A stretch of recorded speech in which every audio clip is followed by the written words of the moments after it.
The father of King George III, Frederick, Prince of Wales, faced a life marked by curses and misfortune, including abandonment by his parents, a turbulent relationship with them, and a scandalous personal life filled with unconventional relationships and a failed artistic endeavour. Despite his aspirations, his legacy was one of turmoil and family discord. His legacy was cursed. Frederick, Prince of Wales, had a destiny marred by misfortune. Instead of ascending to the throne, he ended up fathering one of history's most notorious mad kings, George III. Yet, Frederick's story is rife with more startling twists, from his astonishing rift with his parents to his abrupt and unsettling demise. Born in 1707 in Hanover, Germany, Frederick didn't always have a prominent place in the English royal lineage. His parents, George of Hanover and Caroline of Ansbach, only assumed the titles of Prince and Princess of Wales when Frederick was 7, and that too due to intricate geological connections and a stroke of luck. Nonetheless, Frederick and his family were now part of British royalty, which would eventually spell disaster for him. As the Prince and Princess of Wales, Frederick's parents had obligations in England. In a heartless decision, they left Frederick behind in the care of an uncle, while they took 2 of his siblings with them, uncertain of when they would return. The repercussions of this choice would be devastating and enduring. And even though Frederick spent his crucial formative years separated from his parents, their influence still loomed, at times unsettling. His mother, Caroline, a sharp-minded woman with a keen interest in science, enrolled him in the recently developed smallpox vaccine program, despite limited understanding of its effects at the time. While her intentions were scientifically sound, her readiness to place Frederick in harm's way was alarming, and he didn't appreciate it when he grew older. In 1727, a pivotal moment arrived in Frederick's life when his father ascended to the throne as King George II, thereby making Frederick the Prince of Wales. At the age of 20, Frederick was finally allowed to enter England and fulfill his duties to what was essentially a foreign nation. What should have been a heartwarming family reunion took an unexpected turn. During the intervening years, Frederick underwent significant changes, not all of them positive. Raised by private tutors with little regard for his character development, he arrived in England burdened with debts from gambling and a penchant for multiple mistresses. The new King and Queen of England were taken aback, and Frederick had more disappointments in store for them. Upon arriving in England, Frederick exacted revenge on his parents, who had abandoned him for 14 years. Holding a deep grudge, he openly created a rival court, compromising his parents' political adversaries.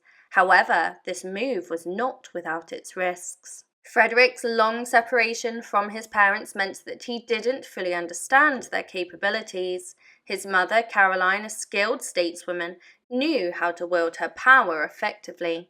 Faced with her eldest son's rebellion, she showered praise on his younger brother, Prince William, and explored ways to limit Frederick's inheritance in favour of William. While she didn't succeed entirely, she had further plans in motion. Although Caroline and George couldn't completely disinherit their son, as it turned out, they didn't need to. They found a way to prevent him from amassing more power. In a stinging move for the times, whenever King George was absent, it was Caroline, not Frederick, who acted as regent. This was a significant blow to Frederick, highlighting his need for parental guidance. As Frederick settled into court life, he displayed concerning behaviour, particularly his poor judgment in choosing companions. His close friendship with Lord John Hervey, a notorious court gossip and provocateur, shed light on the questionable company that he kept and the flawed character traits that attracted him. Together, Frederick and Hervey embarked on a disastrous journey. In addition to his penchant for scandalous affairs, Frederick had a deep appreciation for the arts and music. This led him and Hervey to embark on a rather unique endeavour, co-writing a theatrical comedy. In 1731, they staged their creation of Drury Lane, with Frederick adopting the pseudonym Captain Bodkin for the occasion. However, judging by that rather cringeworthy pen name, their collaboration turned out to be an unmitigated disaster. Here's a valuable lesson.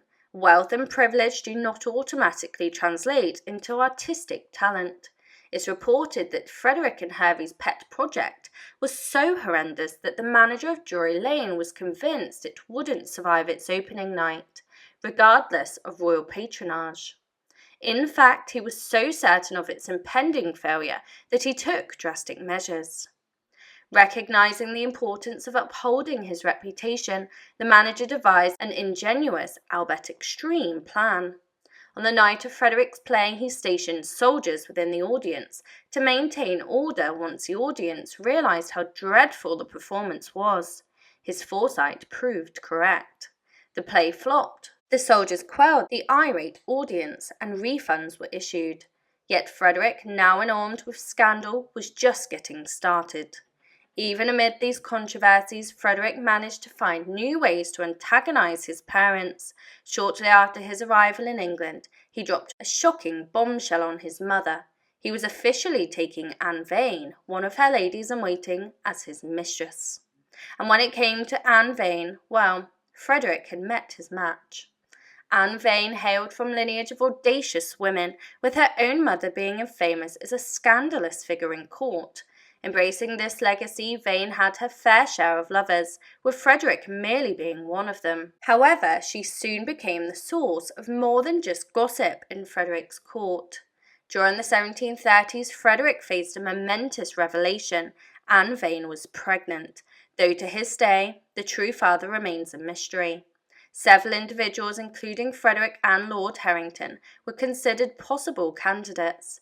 Nevertheless, Vane gave birth in the Royal St. James's Palace, indicating her enduring relationship with Frederick. But Vane had a clever plan in mind.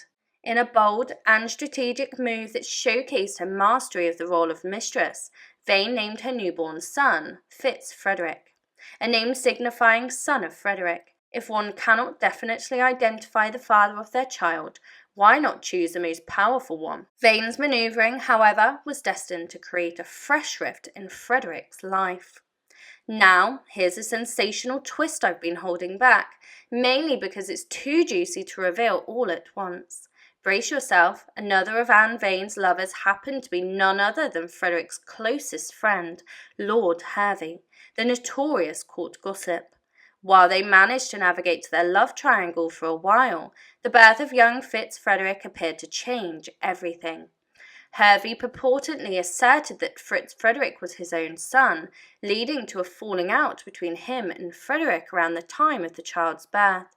Yet these weren't the only changes Frederick would soon face.